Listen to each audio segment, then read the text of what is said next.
નમસ્તે વિદ્યાર્થી મિત્રો, કેમ છો? હું છું કૃષ્ણા અજવાલિયા, શ્રી પ્રિયમ પટેલ હાઈસ્કૂલ શાહપુરથી vocational trainer apparel made ups and home ફર્નિશિંગની. આપણો વિષય છે સીવણ મશીન ઓપરેટર ધોરણ 10નું. અને આજે આપણે જોવા જઈ રહ્યા છે મોડ્યુલ નંબર 2 કપડાની સિલાઈ. તેમાં આપણું પ્રથમ સત્ર છે કાપડના ઘટકો. તેને આપણે વિસ્તૃતથી સમજવાની કોશિશ કરીશું. તો કાપડના ઘટકો એટલે શું કે જે આપણે વસ્ત્રો પહેરીએ છીએ, કપડાં પહેરીએ છીએ, એને કપડાં બનાવવા માટે બરાબર એની પહેલાં આપણે એનું કટિંગ કરવું પડે. તો એ જે કટિંગ કરેલા જુદા જુદા ભાગો છે એને આપણે ઘટકો તરીકે ઓળખી શકીએ. જો વ્યાખ્યામાં જોવા જઈએ તો જ્યારે ઘણા બધા ભાગોને એકસાથે સીવવામાં આવે છે ત્યારે વસ્ત્ર તૈયાર થાય છે. આ વિવિધ વસ્ત્રોના ભાગોને વસ્ત્રોના ઘટકો તરીકે ઓળખવામાં આવે છે. એમાં ઉદાહરણ તરીકે વસ્ત્રોમાં આવેલ આગળનો ભાગ, પાછળનો ભાગ, બાંય, પોકેટ, આ બધા જે નાના નાના ભાગો છે કે જેને આપણે જુદા જુદા કાપીને, કટ કરીને અને એની ઉપર સિલાઈ લગાવીને પછી એક આખું વસ્ત્ર તૈયાર કરીએ છે. તો આ ભાગોને આપણે વસ્ત્રોના ઘટકો તરીકે ઓળખીએ છીએ. બરાબર. એમાં આપણે કોલર પણ આવી જશે, યોક આવી જશે, કફ આવી જશે. એની પછી છે વસ્ત્રોના વિવિધ ઘટકો. હવે આપણે જે ઘટકો જોયા એને આપણે ડિટેલ્સમાં ભણીએ. સૌથી પ્રથમ ભાગ છે આગળનો ભાગ. આ એવો ભાગ છે જે વસ્ત્રોના કયા ભાગને આવરી લે છે? આગળના ભાગને. બરાબર. આપણા શરીરના આગળનો જે ભાગ છે તેને આવરી લેવાનું એટલે કે તેને ઢાંકી દેવાનું કામ આગળનો ભાગ કરે છે. તેનો આકાર આપણા માપ અને વસ્ત્રોની ડિઝાઇન પર આધાર રાખે છે. બરાબર. આપણે જે રીતે એને પહેરવું હોય, જે ડિઝાઇનથી પહેરવું હોય, જે ફિટિંગમાં પહેરવું હોય એ રીતે આપણે એનું કટિંગ કરી શકીએ. એની પછીનો ભાગ છે પાછળનો ભાગ. આ એવો ભાગ છે જે પાછળના ભાગને આવરી લે છે. સિમ્પલ. બરાબર. તેનો આકાર પણ આપણે શેની પર આધાર રાખશે? તો કે સાહેબ માપ અને વસ્ત્રોની ડિઝાઇન પર. આપણે જોયો છે કે ઘણા લેડીઝના બ્લાઉઝ છે એ પાછળ ડિઝાઇન કરેલી હોય છે, તો એ આવરી તો થોડોક જ ભાગ લે છે પણ કહેવાય તો એને પાછળનો જ ભાગ. પણ કેવો કહેવાય? ડિઝાઇનર ભાગ. બરાબર. એની પછીનો ભાગ આપણે આવશે નેકલાઇન. નેકલાઇન આપણે સૌ જાણીએ છીએ કે જ્યાં આગળથી આપણે માથું નાખીએ છીએ અથવા તો માથેથી જે કપડાં પહેરે છે ત્યાં આગળ ગળાની લાઇન કે ગળાનો આકાર આપેલો છે, તો એને આપણે નેકલાઇન તરીકે ઓળખીએ છીએ. વ્યાખ્યામાં જોઈએ તો નેકલાઇન એ કપડામાં ખુલવાનો ભાગ છે જે પહેરનારના માથાને કપડામાં સરકી જવા માટે જગ્યા બનાવવામાં આવે છે. જો હવે પ્રોપર જગ્યા ન હોય તો આપણે એને માથેથી સરળતાથી પહેરી શકતા નથી. અને જો એવું થાય તો આપણે શું કરવું પડે? તો કોઈક ઓપનિંગ આપણે બટન કે એવું મૂકવું પડે. નેકલાઇન બનાવવાની કેટલી રીતો આપેલી છે આપણી ચોપડીમાં? 2. એમાં પહેલું છે ફેસિંગ અને બીજું છે બાઇન્ડિંગ. બરાબર. હવે અહીંયા ફેસિંગને આપણે થોડુંક ફોટા દ્વારા સમજવાની કોશિશ કરીએ. આપણે દરેકે આપણા બધાના કપડામાં જોયું હશે. એકદમ કોમન વસ્તુ છે. જો તમને ફોટામાં દેખાય છે તેવી રીતે જે નેકલાઇનનો આકાર છે એ જ નેકલાઇનને પણ પટ્ટી એ જ આકારમાં કાપવામાં આવે છે. સફેદ કલરનું જે તમને દેખાય છે એ શું છે? કેનવાસ છે. આની પર સિલાઈ કરી અને પછી પલટાવી દેવામાં આવે. તો આ જે નેકલાઇનના આકારની જ પટ્ટી જે આપણે કાપવામાં આવે છે અને લગાવવામાં આવે છે તેને આપણે ફેસિંગ કહીએ છીએ. એની પછી છે બાઇન્ડિંગ.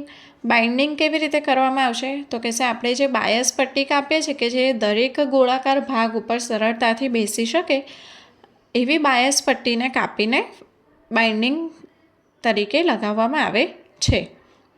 એની પછીનું છે વિવિધ પ્રકારની નેકલાઇન. હવે નેકલાઇનના જુદા જુદા આકારો આપણને ખબર છે, જોયા પણ હશે, પણ કઈ નેકલાઇનને કયું કહેવાશે એ આપણે હવે સમજીએ. સૌથી પહેલો અને બેઝિક નેકલાઇનનો આકાર છે ગોળ. બરાબર. આપણે દરેકે દરેક આ કપડાં પહેરતા આવીશું ગોળ નેકલાઇનના. એની પછીનો આકાર છે યુ આકાર. યુ આકાર પણ નેકલાઇન ગોળ નેકલાઇન જેવો જ છે, પણ એનો આકાર આપણને સ્પષ્ટ અંગ્રેજીના યુ આકારનો જોવા મળે છે, બરાબર. અને પછીનો ત્રીજો છે બોટ નેક, અથવા તો એને હોડીનો આકાર તરીકે ઓળખીએ છીએ. બોટ નેક આપણને ખ્યાલ હોય તો હમણાં થોડાક સમય પહેલાં ખૂબ જ પ્રચલિત હતું અને ઘણા બધા લેડીઝના કપડામાં આ ટાઈપનું ગળું આપણને જોવા મળતું હતું. જો અહીંયા તમને ફોટોમાં દેખાય છે, એમાં શોલ્ડર તમને બિલકુલ નાના જોવા મળશે, પણ ગળાની નેકલાઇન ક્યાં સુધી અડેલી હશે તો કે આપણું જ્યાં આગળથી ગળું શરૂ થાય છે ત્યાં આગળથી સુધી અડેલું હશે. એની પછીનો કોમન નેકલાઇન છે ચોરસ, બરાબર છે, જેમાં આપણને ચોરસ આકારનું ગળું દેખાય છે. પહેર્યા ખાલી ચિત્રમાં નહીં, પણ પહેર્યા પછી અથવા તો કટિંગ કર્યા પછી પણ તેનો આકાર આપણને સહેજ પણ બદલાતો જોવા મળતો નથી. એ પ્રોપર આપણને ચોરસ આકારમાં દેખાય છે. એની પછીનો પ્રકાર છે ગ્લાસનો આકાર. આપણે જેમાં પાણી પીએ છીએ કે નીચેથી સાંકડો હોય અને ઉપરથી સહેજ પહોળો હોય, તો એવા આકારને ગ્લાસનો આકાર, અને એને આપણે કપડામાં પણ ઉપયોગ કરીએ છીએ. એની પછીનો આકાર છે વી આકાર. વી એ અગેન એક વખત અંગ્રેજીનો જે આલ્ફાબેટ છે વી, જેમ યુ હતો એમ વી છે, તો આપણને પ્રોપર વી શેપમાં જોવા મળે છે, બરાબર. એની સિવાયની અન્ય ઘણી બધી નેકલાઇન્સ બજારમાં અવેલેબલ છે, બધા પહેરે છે. અહીં આગળ થોડીક મેં વધુ નેકલાઇન તમને સમજાવવા માટે મૂકેલી છે, જેમાં તમને સૌથી પહેલું દેખાશે એ હાર્ટ શેપ છે, સ્વીટ હાર્ટ શેપ. પછી છે જ્વેલ શેપ. એની પછીનું દેખાય છે સ્ટ્રેપલેસ, એટલે કે પટ્ટા જેવો આકાર. પછી છે સ્કૂપ, અને એની પછીનું છે સિન્ટ્રેમિક આકાર, કે જે એક જ ખભા પર લગાવેલો છે, બરાબર. અહીં આગળ આપણે નેકલાઇન પૂર્ણ થાય છે અને પછીનો ભાગ છે સ્લીવ, એટલે કે આપણી બાંય. બાંય શું છે તો કે કપડાનો એક ભાગ છે જે હાથને વિવિધ સ્તરે ઢાંકે છે. સ્તર એટલે કે લેવલ, વિવિધ લેવલે ઢાંકે છે. સ્લીવ કપડાના એક આર્મહોલ સાથે જોડાય છે, જે ખભા ઉપર હાથને ઘેરી લે છે. આપણે દરેક જાણીએ છીએ કે બાંય ક્યાં આગળ લગાવેલી હોય તો કે ખભા આગળ, તો ખભા આગળથી બાંય લગાવી અને આપણા હાથને ઢાંકે છે. સ્લીવ માટે ડિઝાઇનની વિવિધતા ઉપલબ્ધ છે અને દરેક માટે જુદી જુદી ટેકનિકની જરૂર પડે છે. કોઈ પણ બાંય હોય એમાં આપણે જુદી જુદી વિવિધતા કરી શકીએ છીએ અને એની માટે જુદી જુદી ટેકનિકની જરૂર પડે છે. બાંયની લંબાઈ, પહોળાઈ અને ઘેરમાં ફેરફાર કરી વિવિધતા ઉમેરી શકાય છે, બરાબર. હવે કયામાં શું ફેરફાર કરીને કેવી વિવિધતા મળે છે એના વિશે ચર્ચા કરીએ. સૌથી પહેલું આપણી પાસે વિવિધતામાં છે લંબાઈ, કે બાંયની લંબાઈમાં આપણે ફેરફાર કરીએ તો કઈ કઈ બાંય મળશે આપણને. તો સૌથી પહેલી આપણને મળે છે કેપ સ્લીવ, એટલે કે કેપ બાંય. ટૂંકી બાંય, શોર્ટ સ્લીવ. એની પછીની છે કોણિયા બાંય, એલ્બો લેન્થ સ્લીવ, એટલે કે કોણી સુધીની સ્લીવ. એની પછીનું છે 3 ક્વાર્ટર લંબાઈ, એટલે કે આપણને 3/4 જેને કહીએ છીએ તે. અને એની પછીનું છે પૂર્ણ લંબાઈ, કે જ્યાં આગળ આપણો હાથ છે એ આખી હાથ એમાં આવરી લેશે. એની પછીનું છે પહોળાઈમાં ફેરફાર કરવાથી કઈ વિવિધતાઓ આપણને બાંયમાં મળી આવે છે. તો એમાં સૌથી પહેલું છે ફિટેડ, પછી છે બેલ, ત્રીજું છે લૂઝ. અહીં આગળ આપણને ફોટામાં દેખાય છે કે ફિટેડ તમે જોશો તો હાથને એકદમ ચોંટેલી હોય એવી બાંય આપણને જોવા મળે છે, એટલે જ એને ફિટેડ બાંય તરીકે ઓળખવામાં આવે છે. એની પછીનો છે બેલ. તો બેલ આકાર તમને એમના હાથની જે નીચેનો ભાગ છે ત્યાં આગળ તમને એક ઘંટના શેપમાં આકાર દેખાતો હશે, તો એ આપણી બેલ સ્લીવ છે. અને એની પછીનું છેલ્લું છે લૂઝ. આમાં કોઈ પણ જાતનું ફિટિંગ કરવામાં આવતું નથી, એ બિલકુલ ખુલ્લો જ મૂકવામાં આવે છે. જો તમને ફોટામાં દેખાય છે એમ કે તમને એક પાઇપ જેવું ખુલ્લી બાંય જોવા મળે છે. આમાં કોઈ હાથનું કે એનું માપ લઈને ફિટિંગ કરવામાં આવતું નથી. એની પછી છે છેલ્લું પૂર્ણતામાં ફેરફાર દ્વારા મળતી વિવિધતા, કે એને કેવી રીતે આપણે પૂર્ણ કરીએ છીએ, બરાબર. તો એમાં સૌથી પહેલું છે પફ સ્લીવ. પફ સ્લીવ આપણને દરેકને ખબર હશે. એની પછી છે ડ્રેપ, અને ત્રીજું છે ગેધર સ્ટાઇલ, બરાબર. પફ સ્લીવ એકદમ કોમન છે, કે જે થોડીક ફૂલેલી એવી આપણને દેખાઈ આવે. ડ્રેપ એટલે એકબીજાની ઉપર લગાવેલી હોય, અને ગેધર છે એ આપણે ખબર છે કે મોટા મોટા ટાંકા લઈ અને એને ભેગી કરી અને જે બાંય બનાવવામાં આવે એને ગેધડ બાંય તરીકે ઓળખીએ છીએ. એની પછી આપણે બુકમાં સ્લીવની 2 શ્રેણીઓ એટલે કે સ્લીવની 2 પ્રકારો આપેલા છે. એમાં સૌથી પહેલું છે સેટ ઇન સ્લીવ અને સ્લીવ બોડીઝ કોમ્બિનેશન. બરાબર, તો સૌથી પહેલું સેટ ઇન સ્લીવ એટલે શું એના વિશે આપણે સમજવાની કોશિશ કરીએ. આ સ્લીવ બોડીઝના મૂળભૂત આર્મહોલમાં સેટ થાય તે રીતે સીવવામાં આવે છે. બોડીઝ એટલે આપણા શરીરનો જે આગળનો અને પાછળનો ભાગ છે એને આપણે બોડીઝ તરીકે ઓળખીએ છીએ. તો સેટિન સ્લીવ ક્યાં આગળ સેટ થશે? તો આપણા ખભા આગળ. બરાબર, આપણે જે રૂટીન બાંય પહેરીએ છીએ એ આ જ છે, સેટિન સ્લીવ તરીકે ઓળખીએ છીએ. સ્લીવની ડિઝાઇનમાં ફેરફાર શક્ય છે, જેમ કે લંબાઈ, પૂર્ણતાની માત્રા અને હેમલાઇન ફિનિશ. એ દરેક રીતે આપણે વિવિધતા લાવી શકીએ છીએ. બરાબર, આપણે એકદમ કોમન જે બાંય છે કે જેમાં આપણે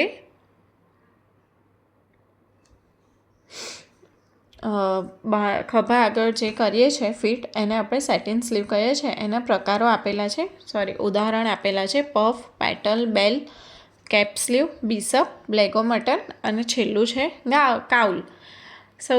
હવે સૌથી પહેલો ફોટો અહીં આગળ આપેલો છે સાદી સ્લીવનો, જેમાં કોઈ વિવિધતા કરેલી નથી. એકદમ સાદી સ્લીવ જે આપણે રૂટીનમાં પહેરીએ છીએ, કોઈ પણ પેટર્ન વગરની કે કોઈ પણ ડિઝાઇન વગરની એ જ બાંય અહીં આગળ આપેલી છે, જેને આપણે સિમ્પલ સ્લીવ અથવા તો સાદી બાંય તરીકે ઓળખીએ છીએ. એની પછીનું પહેલું છે પફ સ્લીવ. તેને ખભા પર ભેગા કરવામાં આવે છે અને કફ પર ફિટ કરવામાં આવે છે, જેથી પફી ઇફેક્ટ મળે. આપણે જે ચપટીઓ લઈએ છીએ એ ચપટીઓ આપણે ક્યાં આગળ લઈશું? તો ખભા પાસે. બરાબર, બાંયની ઉપરની બાજુ ચપટીઓ લઈશું કે જેથી નીચેની બાજુથી ફિટ કરવાથી ઉપરની સાઈડ આપણને થોડો પફ જેવો આકાર મળી રહે. એટલા માટે એને પફ સ્લીવ તરીકે ઓળખવામાં આવે છે. અહીં આગળ તમને ફોટો જોઈને વધુ ક્લિયર ખ્યાલ આવશે કે જો તમને દેખાશે કે નીચેનો જે આકાર છે એ તો બિલકુલ એના હાથના માપનો જ છે, પણ ઉપરની બાજુ ચપટીઓ લેવાને કારણે પફ જેવો અસર આપણને દેખાય છે. એની પછી છે બેલ સ્લીવ. બરાબર, સ્લીવના છેડા પર સંપૂર્ણ ફ્લેર હોય છે, જેને બેલ આકાર આપે છે. બરાબર, એના નામ પ્રમાણે જ જે બેલ શેપમાં હોય એ સ્લીવને આપણે બેલ સ્લીવ તરીકે અથવા તો બેલ આકાર તરીકેની બાંય તરીકે ઓળખીએ છીએ. બેલ સ્લીવની લંબાઈ વિવિધ હોઈ શકે છે. બરાબર, એમની લંબાઈમાં આપણે વિવિધતા કરીને ફેરફાર કરી શકીએ છીએ. એની પછી છે પેટલ સ્લીવ. આ સ્લીવ ઉપર 2 ધાર એકબીજા સાથે જોડાયેલી હોય છે. આમાં કોઈ અંડરઆર્મ સિલાઈ આપણને કરવાની જરૂર પડતી નથી. કેમ? તો કહે છે કે એના જે પાંખડીઓ છે એ જ એની એકબીજાની ઉપર આવી અને હાથને આવરી લે છે. બરાબર, તો સિલાઈ નહીં કરીએ તો પણ એમાં કોઈ ખરાબ વસ્તુ લાગશે નહીં. આ સ્લીવ બનાવતી સ્તરવાળી પેનલો તેને પાંખડીઓ જેવી બનાવે છે. મેં કીધું એમ કે એની જે પેટલ છે, પેટલ એટલે પાંખડી. બરાબર, તો આ જે પાંખડી જેવો એનો આકાર છે એ એકબીજાની ઉપર જ એવી રીતે ઓવરલેપ કરવામાં આવે છે, જેથી હાથનો કોઈ પણ ભાગ અથવા તો બાંય સહેજ પણ રીતે કોઈ પણ રીતે ખરાબ લાગતી નથી. તે સામાન્ય રીતે કેવી હોય છે? ટૂંકી હોય છે. તો જ આપણને પેટલ સ્લીવની જે ડિઝાઇન છે અથવા તો જે એની પેટર્ન છે એ આપણે એને ક્લિયરલી જોઈ શકીએ છીએ. જો લાંબી હશે તો એનો આકાર રહેશે નહીં. જો આ એકદમ ટૂંકી છે, એની સરસ ગુલાબની પાંખડીઓ હોય એ ટાઈપની બાંય આપણને અહીં આગળ જોવા મળે છે. બરાબર, આ રીતે ઉપરા છાપરી જ તેને સિલાઈ કરેલી હોય, એમાં કોઈ આર્મહોલવાળી સિલાઈ કરવાની જરૂર પડતી નથી. એની પછીની સ્લીવ છે કેપ સ્લીવ. તે ખૂબ જ ટૂંકી હોય છે, જે ફક્ત ઉપરના ભાગને આવરી લે છે. બરાબર, કેપ સ્લીવ એનું નામ જ એવું છે, કેપ સ્લીવ એટલે કે ખાલી એકદમ નાની બાંય 2 કે 3 ઇંચની. બરાબર, એકદમ નાની બાંય કે જે ખાલી તમને થોડુંક જ ઉપર નાની છત જેવો આકાર તમને જોવા મળશે. બાકી એ એની સિવાય કશું આવરી લે તેવું આવતું નથી. એની પછી છે બિશપ સ્લીવ. મૂળભૂત બિશપ એક લાંબી સ્લીવ હોય છે. જે પારંપરિક બિશપ સ્લીવની કે બિશપ બાંયની શોધ થઈ હતી ત્યારે એનો પ્રકાર કેવો હતો કે એકદમ લાંબી બાંય હતી. બરાબર, આમાં કોઈ લંબાઈમાં ફેરફાર થતા નથી. જેની ધાર પર શાયર પ્લીટેડ ટક કફ, બાઇન્ડિંગ અથવા ઇલાસ્ટિક ડાર્ટ હોય છે, જે તેને સ્લીવની ધાર પર ફુગ્ગા જેવો ઢળાવ આપે છે. બરાબર, આ દરેક વસ્તુ દ્વારા આપણે શું કરી શકીએ તો કે બિશપ બાયમાં ફુગ્ગા જેવી ઇફેક્ટ આપી શકીએ. જો આમાં તમને દેખાશે નીચેની સાઈડ શું લીધેલું છે, પ્લીટ્સ લીધેલી છે. જે આપણે પ્લીટેડ વાત થઈ તો આ મોટી પ્લીટ્સ લીધેલી છે, ઉપર એમનેમ જ લગાવી છે, પણ એ આવી રીતે બિશપ બાય આવી રીતની હોય. એની પછીનો સ્લીવનો પ્રકાર છે લેગ ઓ મટન સ્લીવ. એક પૂર્ણપણે એકત્રિત સ્લીવ હેડ છે, જે કાંડા તરફ ફિટ થવા માટે સાંકડી થતી જાય છે, જે તેને મટનના પગ જેવો દેખાવ આપે છે.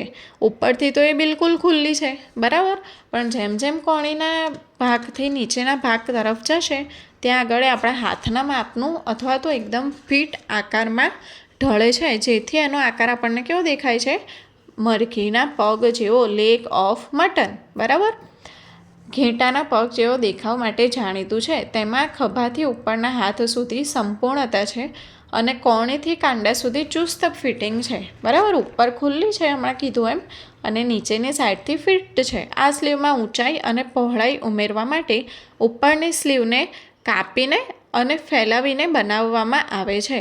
બરાબર, આ સ્લીવને તમે ક્યારેય ડાયરેક્ટ કટ કરી શકો નહીં અને તમારે કટ એન્ડ સ્લેશ મેથડ દ્વારા બનાવવી પડે.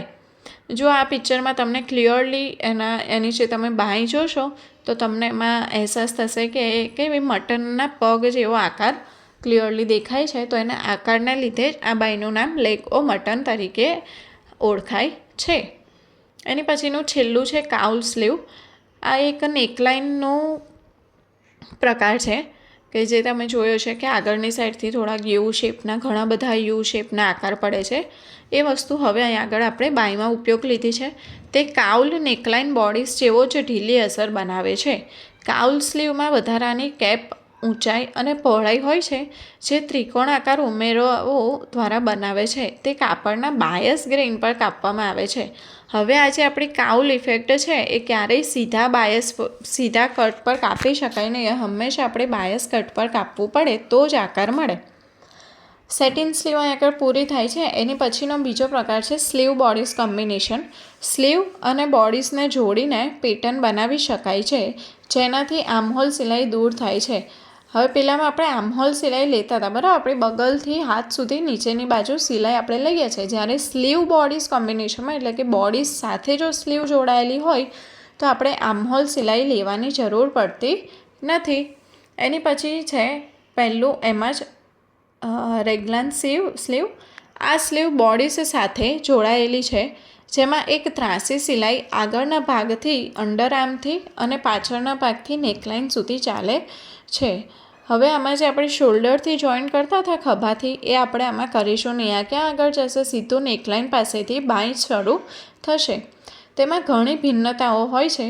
ફીટથી લૂઝ સુધી, વાળેલી કિનારીથી લઈને કફમાં ભેગા થવા સુધીની વિવિધતાઓ આપણને જોવા મળે છે. રાગલાન સ્લીવને ખભા પર ડાર્ટ વડે અથવા તો ખભાને આકાર આપવા માટે મદદ કરવા માટે બહારની સિલાઈ વડે એક ભાગમાં કાપી શકાય છે. બરાબર, રાગલાન સ્લીવ એક જ ભાગમાં કાપ્યું હોય તો કાપી શકાય છે અને એ ડાયરેક્ટ ક્યાં આગળ કપાશે, ખભાના ભાગથી. બરાબર, આખો ખભો જ તમને કલરમાં દેખાય છે. મોસ્ટલી આ ટી શર્ટ્સ કે એમાં યુઝ થાય છે તો એનો આકાર આવી જ રીતે બે કલરમાં આપણને કોમ્બિનેશન થયેલું જોવા મળશે. એની પછીનું છે કિમોનો સ્લીવ. આ એક લાંબી એક જ ટુકડામાં બનેલ સ્લીવ છે, જે બોડીસને વિસ્તરણ છે અને કાંડા સુધી વિસ્તરે છે. જે આપણે આગળનો ભાગ અને પાછળનો ભાગ કાપ્યો છે એમાં જ આ બાંયનો આખો આકાર કાપી લેવામાં આવે છે. એમાં અલગથી કોઈ પણ પ્રકારની બાંય કાપવાની જરૂર પડતી નથી. તે બોડીસ સાથે કાપવામાં આવે છે. બોડીસનો આગળનો ભાગ અને સ્લીવનો આગળનો ભાગ એક પેટર્ન હોય છે. બોડીસ પાછળનો ભાગ અને સ્લીવનો પાછળનો ભાગ એક પેટર્ન હોય છે. બરાબર, કે આગળનો ભાગ અને પાછળનો ભાગ એક સાથે જ કાપવામાં આવે છે, એ પણ બાંય સાથે. ખભાની સિલાઈ નેકલાઇનથી કાંડાની રેખા સુધી વિસ્તરે છે અને તેને ઓવરઆર્મ સિલાઈ સતત એક સિલાઈ કહેવામાં આવે છે. હવે અંડર આર્મ સિલાઈ તો નથી આવતી, તો ક્યાં આગળ એને ક્યાંક તો જોડવું પડશે ને, કારણ કે આપણે આગળની બાય અને પાછળની બાય કોની સાથે જોઈન્ટ કરી છે? બોડી સાથે. તો એ ક્યાં આવશે? ઓવરઆર્મ સ્લીવ, એટલે કે આપણા ખભાની હાથની ઉપરની બાજુ સિલાઈ કરવાની જરૂર પડે છે. જો આ જે છે એ આપણને કિમોનો સ્લીવનો એક ફોટો મૂકેલો છે. આવી જ રીતે ખુલ્લી અને એક સાથે કાપેલી, આમાં તમને કોઈ જોઈન્ટ દેખાશે નહીં. એની પછી એના જેવી પણ થોડીક અલગ એવી ડોલમેન અથવા તો મગિયાળ સ્લીવ. આ સ્લીવમાં બોડીઝનો એક ટુકડો અને આર્મહોલ વગરની સ્લીવ હોય છે. આમાં આર્મહોલ જોવા મળતો નથી, એકદમ ખુલ્લો ભાગ હોય છે.